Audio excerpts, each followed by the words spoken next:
राधे राधे दोस्तों, जय लाल धागे बाबा की। कैसे हैं आप सब? उम्मीद करती हूँ आप सब अच्छे होंगे। तो आज जो है वो हम लोग डॉक्टर से मिल लिए हैं, जो आईवीएफ के डॉक्टर के बारे में मैंने आपको बताया था।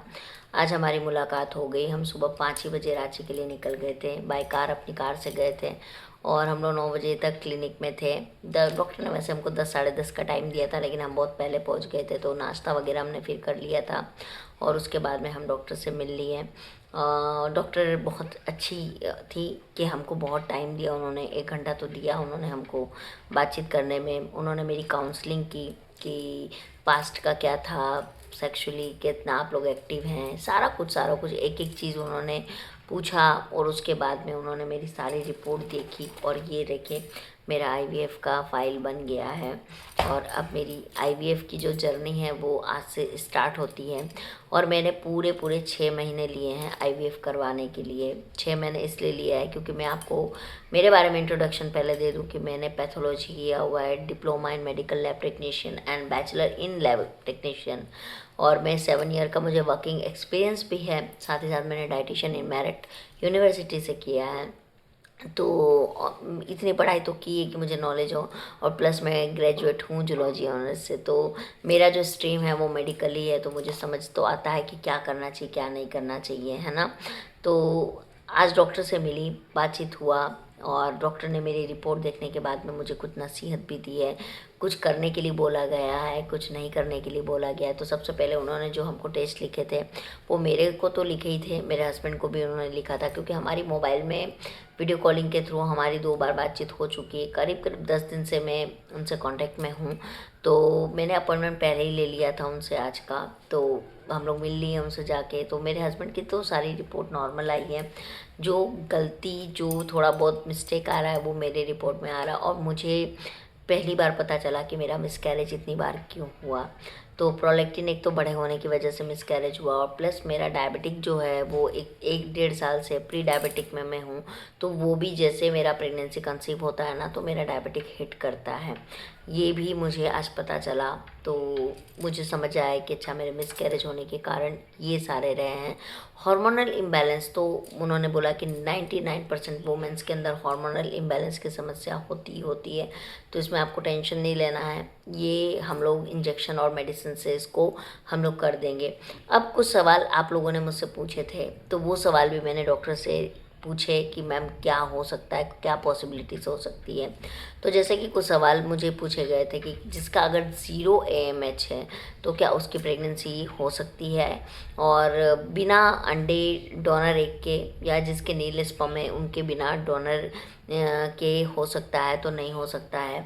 कोई भी इंजेक्शन और कोई भी मेडिसिन से नील स्पर्म को एकदम से हाई करना या अंडे की क्वालिटी को ऊपर ले जाना पॉसिबल नहीं है। AMH इसे नेचुरल प्रोसेस होता है ये। और जब आपका AMH 1 पॉइंट के नीचे आ जाए, मतलब 1.20 है अगर आपका, और 1 पॉइंट से नीचे आने लगे, तो आपको विटामिन डी के सप्लीमेंट्स, फोलिक एसिड के सप्लीमेंट्स ज़रूर लेने चाहिए। और जितने भी वुमेन्स है वो प्रेगनेंसी प्लान करिए तो फॉलिक एसिड आप लोग ज़रूर से लीजिए, क्योंकि ये आपको बहुत मदद करेगी। और मेरे केस में ये एक अच्छा रहा, क्योंकि मैं 3 महीने से ऑलमोस्ट मैं फॉलिक एसिड और विटामिन डी के सप्लीमेंट ले रही हूँ, तो इसीलिए मेरी रिपोर्ट्स काफ़ी हद तक अच्छी आई हैं।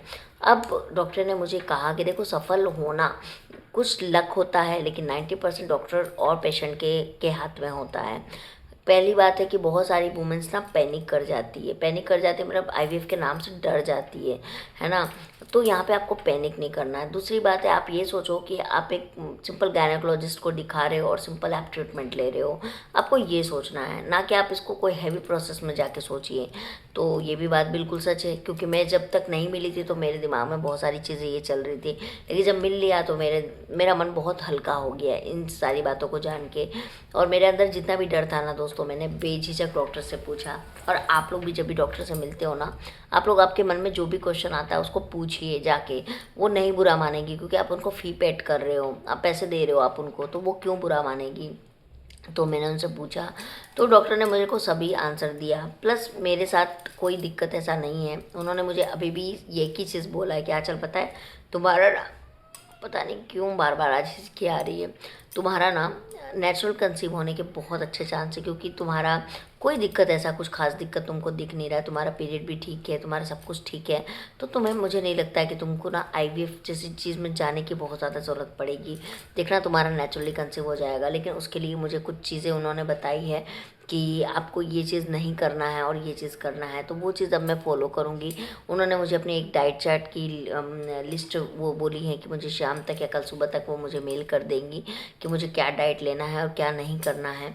तो वो एक है। प्लस उन्होंने मुझे बोला है कि आप योगा ज़्यादा से ज़्यादा करो, एक्सरसाइज से ज़्यादा योगा आपको करना है, मेडिटेशन करना है, आप कहीं बाहर घूमने के लिए चले जाओ। कभी कभी क्या होता है ना, वातावरण चेंज होने से भी आपके ऊपर बहुत पॉजिटिव इफेक्ट पड़ता है। तो ये बात तो सच है कि मैं घर में रह के बिना बहू आ गई हूँ, मतलब परेशान हो गई हूँ। और दिमाग में, पता है दोस्तों, जब आप अकेले बैठते हो ना, तब आपके अंदर में बहुत सारी चीज़ें चलने लगती है।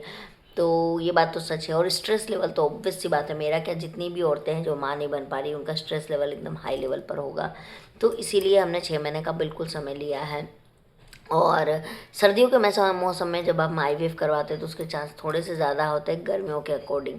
तो इसलिए हमने सर्दी का ही डिसीजन लिया है। नवंबर दिसंबर में ही हम अपना आईवीएफ को कंप्लीट करेंगे। तो मेरा डे 1 कल से चालू हो जाएगा कि मुझे क्या क्या चेंजेस करना है।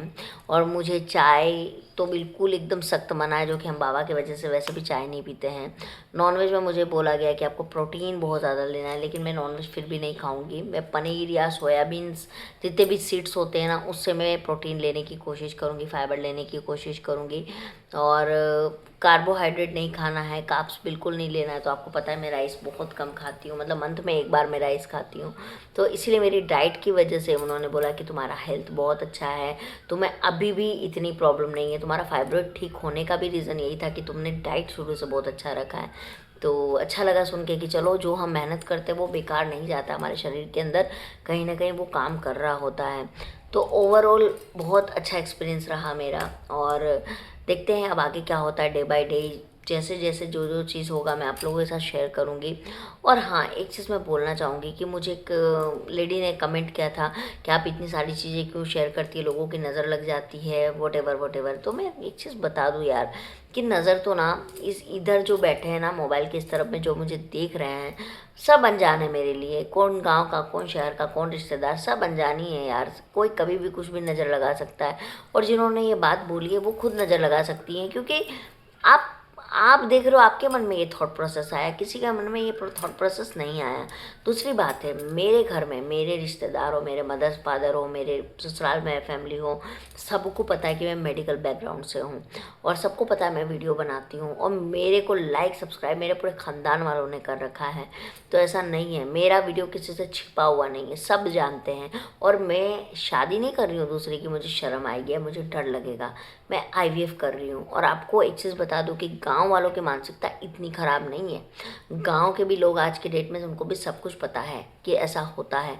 आप नहीं बिलीव करोगे, मेरी जो मौसी सास हैं वो गांव में रहती है, लेकिन उन्होंने भी बोला कि वो मशीन से बच्चा होता है ना, तुम वैसे क्यों नहीं ट्राई करती हो।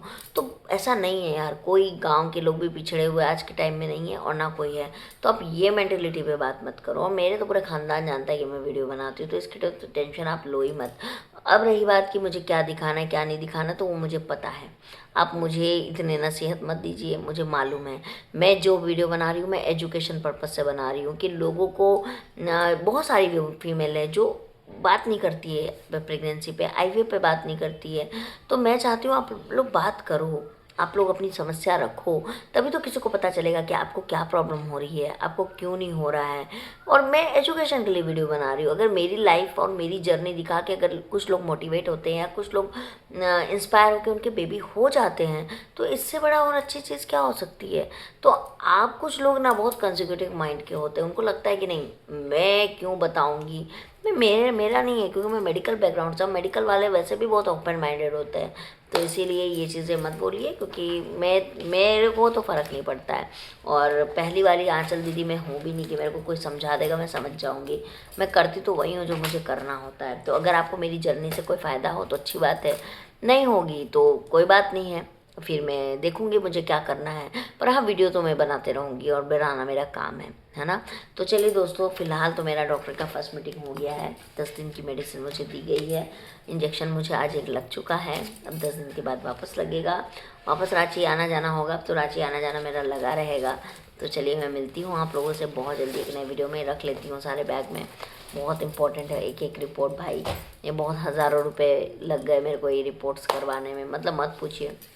एक और सवाल था अमाउंट को लेके कि एक लेडी ने मुझे बोला कि हमारे यहाँ तो 70,000 में हो जाता, 50,000 में हो जाता। तो मैं बोलती हूँ कि 20,000 में भी हो जाता होगा, लेकिन बहन हम कहाँ से करवा रहे हैं मायने रखता है, डॉक्टर कितनी सीनियर है ये मायने रखता है, और सबसे इम्पोर्टेंट कि वो उसका सक्सेस रेट कितना है वो मायने रखता है। आप 70-80 हज़ार में अटके हुए हो, यहाँ लोगों को IVF कराने में 8-8, 9-9 लाख रुपए भी लग जाते हैं, है ना। तो डिपेंड करता है कि कहाँ हो रहा है, कैसे हो रहा है, डॉक्टर कौन है। तो चलिए दोस्तों, जितना इन्फॉर्मेशन मुझे देना चाहिए था मैंने आपको दे दिया। अब मैं मिलती हूँ आप लोगों से कल एक नए वीडियो में। तब तक के लिए राधे राधे, जय श्री लाल धागी बाबा की।